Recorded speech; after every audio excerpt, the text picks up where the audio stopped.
ವಿದ್ಯಾರ್ಥಿಗಳೇ, ತಮಗೆಲ್ಲರಿಗೂ ದ್ರೋಣ ಏಜಿಗೆ ಸ್ವಾಗತ ಸುಸ್ವಾಗತ. ಮಕ್ಕಳೇ, ನೀವೆಲ್ಲ ಹೇಗಿದ್ದೀರಾ? ನಾನಂತೂ ಚೆನ್ನಾಗಿದ್ದೀನಿ. ನೀವು ಚೆನ್ನಾಗಿದ್ದೀರಾ? ಮಕ್ಕಳೇ, ನಾವಿವತ್ತು 3ನೇ ತರಗತಿಯ ಗಣಿತ ವಿಷಯದ ಮೊದಲನೇ ಪಾಠ ಯಾವುದಿದೆ ಗೊತ್ತಾ? ಆಕೃತಿಗಳು. ಯಾವುದಿದೆ ಮತ್ತೊಮ್ಮೆ ಹೇಳಿ? ಆಕೃತಿಗಳು. ಇವತ್ತು ಈ ಪಾಠದ ಬಗ್ಗೆ ಅಧ್ಯಯನ ಮಾಡೋಣವಾ? ಬನ್ನಿ ಮಕ್ಕಳೇ, ಆಕೃತಿಗಳು ಎಂದರೇನು? ನೋಡ್ತಾ ಇದ್ದೀರಲ್ವ ನನ್ನ? ಇದೂ ಒಂದು ಆಕೃತಿನೇ.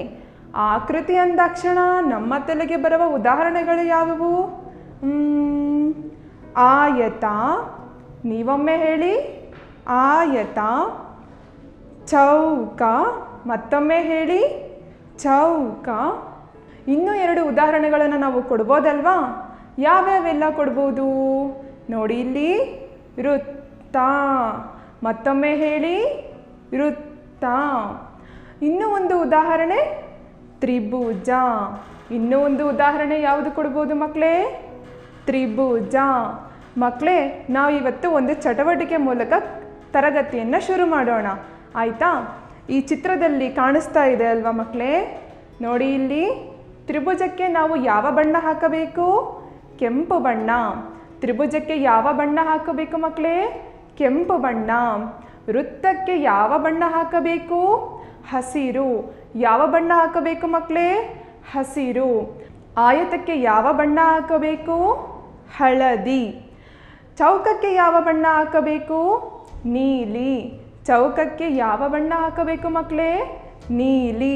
ನೋಡ್ತಾ ಇದ್ದೀರಾ ಅಲ್ವಾ ಇಲ್ಲಿ ಚಿತ್ರನ? ಕಾಣಿಸ್ತಾ ಇದೆ ಅಲ್ವಾ? ನೀವು ಬಣ್ಣನ ತಗೊಂಡ್ಬಿಟ್ಟು ಯಾವ ಆಕೃತಿಗೆ ಯಾವ ಬಣ್ಣ ಹಾಕಬೇಕು ಅಂತ ನಾನು ಹೇಳಿದ್ದೀನಲ್ವಾ? ನೀವು ಈ ಬಣ್ಣನ ತುಂಬಿ ನಿಮಗೆ ತುಂಬ ಚೆನ್ನಾಗಿರೋ ಚಿತ್ರ ಸಿಗುತ್ತೆ ಮಕ್ಕಳೇ. ಈಗ ನಂತರದ ಚಟುವಟಿಕೆ ಏನಂತ ನೋಡೋಣವಾ? ಇಲ್ಲಿ ನೋಡಿ, ಚಿತ್ರದಲ್ಲಿ ಕಾಣಿಸ್ತಾ ಇದೆ ಅಲ್ವಾ ಮಕ್ಕಳೇ? ಈಗ ನೀವೆಲ್ಲ ಒಂದು ಹಾಳೆ ತಗೊಳ್ಳಿ ಮಕ್ಕಳೇ. ಕೈಯಲ್ಲಿ ತಗೊಂಡ್ರಿ ಅಲ್ವಾ ಹಾಳೆ? ಈಗ ಮೂಲೆಯಿಂದ ಮೂಲೆಗೆ ಮಡಚಿ. ನೋಡಿ ಇಲ್ಲಿ ಹಂತ 2 ಯಾವ ಥರ ಇದೆ ಚಿತ್ರದಲ್ಲಿ? ಮೂಲೆಯಿಂದ ಮೂಲೆಯನ್ನು ಮಡಚಿದ್ದಾರೆ. ಹಂತ 3 ನೋಡಿ ಮಕ್ಕಳೇ, ಕಾಣಿಸ್ತಾ ಇದೆಯಲ್ವಾ? ನಿಮ್ಮ ಕೈಯಲ್ಲೆಲ್ಲ ಇದೇ ಥರನೇ ಇದೆ ಅಲ್ವಾ ಹಾಳೆ? ಈಗ ಹಂತ 4 ನೋಡ್ತಾ ಇದ್ದೀರಾ? ಈಗ ಯಾವ ಥರ ಅವರು ಮಡಚಿದ್ದಾರೆ ಅಂತ ನೀವು ಅದೇ ಥರ ಮಡಚಿ ಮಕ್ಕಳೇ.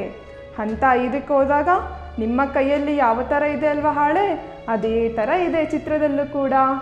ಈಗ ನೀವೇನು ಮಾಡ್ತೀರಾ ಅಂತಂದರೆ ಒಂದು ಮೂಲೆನ ಮಡಚಿ. ಈಗ ಮಡಚ್ತಾ ಇದ್ದೀರಾ ಮಕ್ಕಳೇ? ಮಾಡಿದ್ದೀರಾ ಅಂದ್ಕೊತೀನಿ. ನೋಡಿ ಹಂತದಲ್ಲಿ ಯಾವ ಥರ ಇದೆ ಚಿತ್ರ? ಯಾವ ಥರ ಚಿತ್ರ ಬಂತು ಮಕ್ಕಳೇ? ಪಕ್ಷಿಯ ಚಿತ್ರ. ಯಾವ ಥರ ಚಿತ್ರ ಬಂತು? ಪಕ್ಷಿಯ ಚಿತ್ರ. ಮಕ್ಕಳೇ, ಈಗ ಈ ಚಿತ್ರದಲ್ಲಿ ನಿಮ್ಗೇನೋ ಕಾಣಿಸ್ತಾ ಇದೆ ಅಲ್ವಾ? ಈ ಚಿತ್ರ ನಿಮ್ಮನ್ನು ಕೇಳ್ತಾ ಇದೆ, ನಾನು ಯಾರು ಅಂತ. ಚಿತ್ರ ಏನಂತ ಕೇಳ್ತಾ ಇದೆ? ನಾನು ಯಾರು ಅಂತ ನಿಮ್ಮನ್ನು ಕೇಳ್ತಾ ಇದೆ ಮಕ್ಕಳೇ. ನೀವು ಅದಕ್ಕೆ ಸಹಾಯ ಮಾಡ್ತೀರಾ? ಮಕ್ಕಳೇ, ಚಿತ್ರದಲ್ಲಿ ನೋಡ್ತಾ ಇದ್ದೀರಾ ಎಷ್ಟು ಬಾಹುಗಳಿದ್ದಾವೆ? ನೋಡಿ ಮಕ್ಕಳೇ, ಬಾಹುಗಳು ಅಂತಂದರೆ ಈ ಥರ 1 2 3. ಎಷ್ಟು ಬಾಹುಗಳಿದ್ದಾವೆ ಮಕ್ಕಳೇ? 1 2 3. ಈ ಬಾಹುಗಳ ಮೂಲೆಗಳು ಅಂದರೆ ಅದನ್ನು ಶೃಂಗ ಅಂತಲೂ ಕೂಡ ಕರೀತಾರೆ ಮಕ್ಕಳೇ. ಇಲ್ಲಿ ಎಷ್ಟು ಮೂಲೆಗಳಿದ್ದಾವೆ?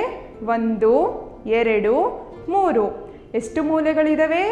1 2 3. ಆದ್ದರಿಂದ ಇದನ್ನು ನಾವು ಏನಂತ ಹೇಳ್ಬೋದು? ತ್ರಿಭುಜ. ಏನಂತ ಹೇಳ್ಬೋದು ಮಕ್ಕಳೇ? ತ್ರಿಭುಜ. ಅದೇ ಥರ ಇನ್ನೂ ಚಿತ್ರಗಳನ್ನು ನೋಡೋಣ. ತ್ರಿಭುಜಗಳೆಲ್ಲ ಯಾವ ಥರ ಇರ್ತವೆ ಅಂತ ನೋಡ್ತಾ ಇದ್ದೀರಲ್ವ ಮಕ್ಕಳೇ? ಇಲ್ಲಿ ನೋಡಿ ಯಾವ್ಯಾವ ಥರ ಎಲ್ಲ ತ್ರಿಭುಜಗಳಿದ್ದಾವೆ. ಎಲ್ಲದಕ್ಕೂ 3 ಬಾಹುಗಳಿದ್ದಾವೆ, ಎಲ್ಲದಕ್ಕೂ 3 ಕೋನಗಳಿದ್ದಾವೆ, ಅಂದರೆ 3 ಮೂಲೆಗಳಿದ್ದಾವೆ ಅಂತ ಅರ್ಥ ಮಕ್ಕಳೇ. ಈಗ ನಂತರದ ಚಿತ್ರಕ್ಕೆ ಹೋಗೋಣವಾ? ನೋಡಿ ಮಕ್ಕಳೇ, ಇದು ಕೂಡ ನಿಮ್ಮ ಸಹಾಯ ಕೇಳ್ತಾ ಇದೆ, ನಾನು ಯಾರು ಅಂತ ಹೇಳಿ ಅಂತ. ನೋಡ್ತಾ ಇದ್ದೀರಾ ಅಲ್ವಾ ಮಕ್ಕಳೇ? ಇಲ್ಲಿ ಎಷ್ಟು ಬಾಹುಗಳಿದ್ದಾವೆ ನೋಡಿ? 1 2 3 4. ಎಷ್ಟು ಬಾಹುಗಳಿದ್ದಾವೆ? 1 2 3 4. ಹಾಗೆ ಎಷ್ಟು ಭುಜಗಳಿದ್ದಾವೆ ಅಂತಲೇ ಹೇಳ್ತೀರಾ? 1 2 3 4. ಎಷ್ಟು ಭುಜಗಳಿದ್ದಾವೆ? 1 2 3 4. ಹಾಗೆ 4 ಭುಜಗಳು ಇದ್ದರೆ ಅದನ್ನು ನಾವೇನಂತ ಹೇಳ್ತೀವಿ ಗೊತ್ತಾ? ಚತುರ್ಭುಜ ಅಂತ ಹೇಳ್ತೀವಿ. ಮತ್ತೊಮ್ಮೆ ಹೇಳಿ, ಚತುರ್ಭುಜ ಅಂತ ಹೇಳ್ತೀವಿ. ಮಕ್ಕಳೇ, ಈ ಚತುರ್ಭುಜದಲ್ಲಿ ನಾವು ಮೂಲೆಯಿಂದ ಮೂಲೆಗೆ ಒಂದು ರೇಖೆಯ ಮೂಲಕ ಸೇರಿಸ್ತೀವಿ. ಏನು ಮಾಡ್ತೀವಿ? ಒಂದು ರೇಖೆಯ ಮೂಲಕ ಸೇರಿಸ್ತೀವಿ. ಇದನ್ನು ನಾವೇನಂತ ಕರಿತೀವಿ? ಕರ್ಣ ಅಂತ ಕರಿತೀವಿ. ಏನಂತ ಕರಿತೀವಿ? ಕರ್ಣ ಅಂತ ಕರಿತೀವಿ. ಈ ಆಯತದಲ್ಲಿ ನಾವು ಎಷ್ಟು ಕರ್ಣಗಳನ್ನು ಹಾಕಿದ್ದೀವಿ? 1, 2. ಎಷ್ಟು ಕರ್ಣಗಳಿದ್ದಾವೆ ಆಯತದಲ್ಲಿ? 2 ಕರ್ಣಗಳಿದ್ದಾವೆ. ಹಾಂ ಮಕ್ಕಳೇ, ಈಗ ನಾನು ಏನಂತ ಹೇಳಿದೆ? ಚತುರ್ಭುಜದಲ್ಲಿ ಎಷ್ಟು ಬಾಹುಗಳಿದ್ದಾವೆ ಅಂತ ಹೇಳಿದ್ದೀನಿ? 4 ಬಾಹುಗಳು. ಎಷ್ಟು ಭುಜಗಳು ಇದ್ದಾವೆ ಅಂತ ಹೇಳಿದ್ದೀನಿ? 4 ಭುಜಗಳು. ಕರ್ಣಗಳು ಎಷ್ಟು? 2 ಕರ್ಣಗಳು. ಹಾಂ ಮಕ್ಕಳೇ, ಈಗ ನಂತರದ ಚಿತ್ರ ನೋಡಿ. ನೀವೇ ಮಾಡ್ತೀರಾ ಇದನ್ನ ಮನೆಯಲ್ಲಿ? ಮಕ್ಕಳೇ, ನಾವಿವಾಗ ಏನು ಕಲಿತೀವಿ ಗೊತ್ತಾ?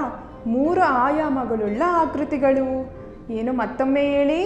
3 ಆಯಾಮಗಳುಳ್ಳ ಆಕೃತಿಗಳು ಅಂದರೆ ಏನು ಗೊತ್ತಾ ಮಕ್ಕಳೇ? ನಾವು ಅದನ್ನು ಮುಟ್ಟಿ ನೋಡಿ ಭಾಸ ಮಾಡ್ಕೊಳ್ಳೋದು. ಅಂದರೆ ಉದಾಹರಣೆಗೆ ನಿಮ್ಮ ಮನೇಲಿ ಮೇಣದ ಬತ್ತಿ ಇದೆ ಅಲ್ವಾ ಮಕ್ಕಳೇ? ಮೇಣದ ಬತ್ತಿನ ಮುಟ್ಟಿ ನೋಡ್ಬೋದು. ಅದೇ ಥರ ನಿಮ್ಮ ಹುಟ್ಟಿದಬ್ಬಕ್ಕೆಲ್ಲ ನಿಮ್ಮ ಫ್ರೆಂಡ್ಸು ಗಿಫ್ಟ್ ಬಾಕ್ಸ್ ಎಲ್ಲ ಕೊಡ್ತಾರೆ ಅಲ್ವಾ? ಅದನ್ನು ನೀವು ಮುಟ್ಟಿ ನೋಡ್ಬೋದು. ಅದೇ ಥರ ನಿಮ್ಮ ಹುಟ್ಟಿದಬ್ಬಕ್ಕೆ ಅಪ್ಪ ನಿಮಗೆ ಬರ್ತ್ಡೇ ಕ್ಯಾಪ್ ಅಂತ ತಂದಿರ್ತಾರಲ್ವಾ ಮಕ್ಕಳೇ? ನೋಡಿದ್ರಲ್ವಾ? ಅದನ್ನು ನೀವು ಮುಟ್ಟಿ ನೋಡ್ಬೋದು. ಈ ಥರ ಇರುವುದನ್ನು ನಾವು ಏನಂತ ಕರಿತೀವಿ? 3 ಆಯಾಮಗಳುಳ್ಳ ಆಕೃತಿಗಳು ಅಂತ ಕರಿತೀವಿ. ಏನಂತ ಕರಿತೀವಿ? 3 ಆಯಾಮಗಳುಳ್ಳ ಆಕೃತಿಗಳು. ಈಗ ನಾವು ಚುಕ್ಕಿ ಆಟ ಆಡೋಣವಾ? ನೋಡಿ, ಇಲ್ಲಿ ಚಿತ್ರದಲ್ಲಿ ನಾನು ಚುಕ್ಕೆಗಳನ್ನು ಕೊಟ್ಟಿದ್ದೀನಿ. ನೀವು ಅದನ್ನು ಸೇರಿಸ್ತೀರಾ? ನೋಡಿ ಇಲ್ಲಿ 1, 2, 3, 4. ಮತ್ತೊಮ್ಮೆ ಹೇಳಿ. 1, 2, 3, 4. ಯಾವ ಥರ ಚಿತ್ರ ಬಂತು ಮಕ್ಕಳೇ ಇಲ್ಲಿ? ಮೇಣದ ಬತ್ತಿಯ ಚಿತ್ರ. ಯಾವ ಥರ ಚಿತ್ರ ಬಂತು ಇಲ್ಲಿ? ಮೇಣದ ಬತ್ತಿಯ ಚಿತ್ರ. ಈಗ ನಂತರ ಇನ್ನೊಂದು ಮಾಡೋಣವಾ? ನೋಡಿ ಇಲ್ಲಿ 1, 2, 3, 4, 5, 6, 7, 8. ಈಗ ಯಾವ ಥರ ಚಿತ್ರ ಬಂತು ಮಕ್ಕಳೇ ಇಲ್ಲಿ? ಚೌಕ ಘನ. ಯಾವ ಥರ ಚಿತ್ರ ಬಂತು? ಚೌಕ ಘನ. ಮಕ್ಕಳೇ, ಈಗ ನಾವು ಏನು ಕಲಿಯೋಣ ಗೊತ್ತಾ? ಗಟ್ಟಿ ಸ್ತಂಭ ಮತ್ತು ಟೊಳ್ಳು ಸ್ತಂಭ. ಇನ್ನೊಮ್ಮೆ ಹೇಳಿ. ಗಟ್ಟಿ ಸ್ತಂಭ ಮತ್ತು ಟೊಳ್ಳು ಸ್ತಂಭ. ಏನು ಗೊತ್ತಾ ಮಕ್ಕಳೇ? ಈಗ ನಾವೆಲ್ಲ ಮನೆ ಕಟ್ತೀವಿ. ಮನೆ ಕಟ್ಟುವಾಗ ಇಟ್ಟಿಗೆ ಉಪಯೋಗಿಸ್ತೀವಿ, ಸಿಮೆಂಟ್ ಉಪಯೋಗಿಸ್ತೀವಿ, ಮರಳು ಉಪಯೋಗಿಸ್ತೀವಿ. ಇದೆಲ್ಲ ಉಪಯೋಗಿಸಿ ಕಟ್ಟಿದಾಗ ಮನೆ ಎಷ್ಟು ಗಟ್ಟಿಯಾಗಿರುತ್ತೆ ಅಲ್ವಾ? ದೊಡ್ಡ ದೊಡ್ಡ ಮನೆ ಎಲ್ಲ ನಾವು ಕಟ್ತೀವಿ. ನೋಡಿ ಚಿತ್ರದಲ್ಲಿ ದೊಡ್ಡ ದೊಡ್ಡ ಮನೆ ನೋಡ್ತಾ ಇದ್ದೀರಾ ಅಲ್ವಾ? ಎಷ್ಟು ಚೆನ್ನಾಗಿದೆ ಮನೆ. ಹಾಂ ಮಕ್ಕಳೇ, ಎಷ್ಟು ತುಂಬ ಚೆನ್ನಾಗಿದೆ. ಈಗ ನಾವು ಇನ್ನೊಂದು ಚಟುವಟಿಕೆ ಮಾಡೋಣವಾ? ಮಕ್ಕಳೇ, ನನ್ನ ಹತ್ರ ತುಂಬ ಕಾಯಿನ್ಸ್ ಇದ್ದಾವೆ. ಕಾಯಿನ್ಸ್ ಅಂದರೆ ನಾಣ್ಯಗಳು ಮಕ್ಕಳೇ. ನಾಣ್ಯಗಳನ್ನು ನಾನು ಒಂದೊಂದಾಗಿ ಮೇಲೆ ಇಡ್ತಾ ಹೋಗ್ತೀನಿ. ಈಗ ನನ್ನ ಹತ್ರ ಬಣ್ಣ ಬಣ್ಣದ ಬಳೆಗಳು ಕೂಡ ಇದ್ದಾವೆ. ಏನಿದ್ದಾವೆ? ಬಣ್ಣ ಬಣ್ಣದ ಬಳೆಗಳು ಕೂಡ ಇದ್ದಾವೆ. ಈಗ ನಾನು ಅದೇ ಮೇಜಿನ ಮೇಲೆ ಬಣ್ಣ ಬಣ್ಣದ ಬಳೆಗಳನ್ನು ಕೂಡ ಇಡ್ತಾ ಹೋಗ್ತೀನಿ. ನೋಡ್ತಾ ಇದ್ದೀರಾ ಅಲ್ವಾ? ಬಣ್ಣ ಬಣ್ಣದ ಬಳೆಗಳು ನೋಡಿದ್ರಿ ಅಲ್ವಾ ಮಕ್ಕಳೇ? ಇಲ್ಲಿ ನಾಣ್ಯಗಳನ್ನು ಇಟ್ಟಿದ್ದೀನಿ, ಇಲ್ಲಿ ಬಳೆಗಳನ್ನು ಇಟ್ಟಿದ್ದೀನಿ. ಎರಡನ್ನು ಮುಡ್ತೀನಿ. ನೋಡಿ ಇಲ್ಲಿ, ಇದು ನಾಣ್ಯಗಳು, ಇದು ಬಳೆಗಳು. ಈಗ ನೋಡಿ, ನಾಣ್ಯಗಳನ್ನು ನಾನು ಬೀಳಿಸ್ಬೋದಾ? ನೋಡಿ, ಹೋಗ್ತಾನೇ ಇಲ್ಲ. ಆದರೆ ಬಳೆಗಳ ಒಳಗಡೆ ನನ್ನ ಕೈ ತುಂಬ ಸಲೀಸಾಗಿ ಹೋಗ್ತಾ ಇದೆ. ಇಲ್ಲಿ ಗಟ್ಟಿ ಸ್ತಂಭ ಯಾವುದು? ನಾಣ್ಯಗಳ ಸ್ತಂಭ. ಇಲ್ಲಿ ಟೊಳ್ಳಿನ ಸ್ತಂಭ ಯಾವುದು? ಬಳೆಗಳ ಸ್ತಂಭ. ಹೌದು ಮಕ್ಕಳೇ, ಇನ್ನೂ ಕೆಲವೊಂದು ಉದಾಹರಣೆಗಳನ್ನು ನೋಡೋಣವಾ? ಗಟ್ಟಿ ಸ್ತಂಭಕ್ಕೆ ಏನೇನೆಲ್ಲ ಉದಾಹರಣೆ ಕೊಡ್ತೀರಾ? ಯೋಚನೆ ಮಾಡಿ. ಚಿತ್ರದಲ್ಲಿ ನೋಡಿ ಮಕ್ಕಳೇ, ಯಾವುದು ಗಟ್ಟಿ ಸ್ತಂಭ ಇದೆ? ಕಬ್ಬಿಣದ ಸರಳು. ನೋಡ್ತಾ ಇದ್ದೀರಲ್ವಾ ಚಿತ್ರದಲ್ಲಿ ಕಬ್ಬಿಣದ ಸರಳು ಹೇಗಿದೆ ಅಂತ? ಹೌದು ಮಕ್ಕಳೇ, ಇದು ಗಟ್ಟಿ ಸ್ತಂಭ. ಅದೇ ಥರ ಟೊಳ್ಳಿನ ಸ್ತಂಭಕ್ಕೂ ಒಂದು ಉದಾಹರಣೆ ಕೊಡ್ತೀರಾ ನೀವು? ಮಕ್ಕಳೇ, ಟೊಳ್ಳು ಸ್ತಂಭಕ್ಕೆ ನಾವೇನು ಉದಾಹರಣೆ ಕೊಡ್ಬೋದು? ಯೋಚಿಸಿ. ನೋಡ್ತಾ ಇದ್ದೀರಲ್ವ ಚಿತ್ರದಲ್ಲಿ ಪ್ಲಾಸ್ಟಿಕ್ ಕೊಳವೆ ಇದೆ. ಮಕ್ಕಳೇ, ಕೊಳವೆ ಅಂದ ತಕ್ಷಣ ನಾವೆಲ್ಲ ತಿಂತೀವಲ್ವ ಕೊಳವೆ ಅಂತ, ಅದು ಕೂಡ ಒಂದು ಉದಾಹರಣೆ. ಹಳ್ಳಿಗಳಲ್ಲಿ ಅಮ್ಮ ಅಡಿಗೆ ಮಾಡ್ತಿರುವಾಗ ಒಲೆಗೆ ಊದಬೇಕು ಅಂತಲೂ ಉಪಯೋಗ ಮಾಡ್ತಾರೆ ಅಲ್ವಾ ಕಬ್ಬಿಣದ ಕೊಳವೆ. ನೆನಪಾಯ್ತಲ್ವ ನಿಮಗೆಲ್ಲ ನೋಡಿ ಚಿತ್ರದಲ್ಲಿ. ಮಕ್ಕಳೇ, ನಿಮಗೇನಾದರೂ ಅರ್ಥ ಆಗಲಿಲ್ಲ ಅಂತಂದರೆ ಈ ತರಗತಿನ ಮತ್ತೊಮ್ಮೆ ನೋಡಿ, ಅರ್ಥ ಆಗೋವರೆಗೂ ನೋಡಿ.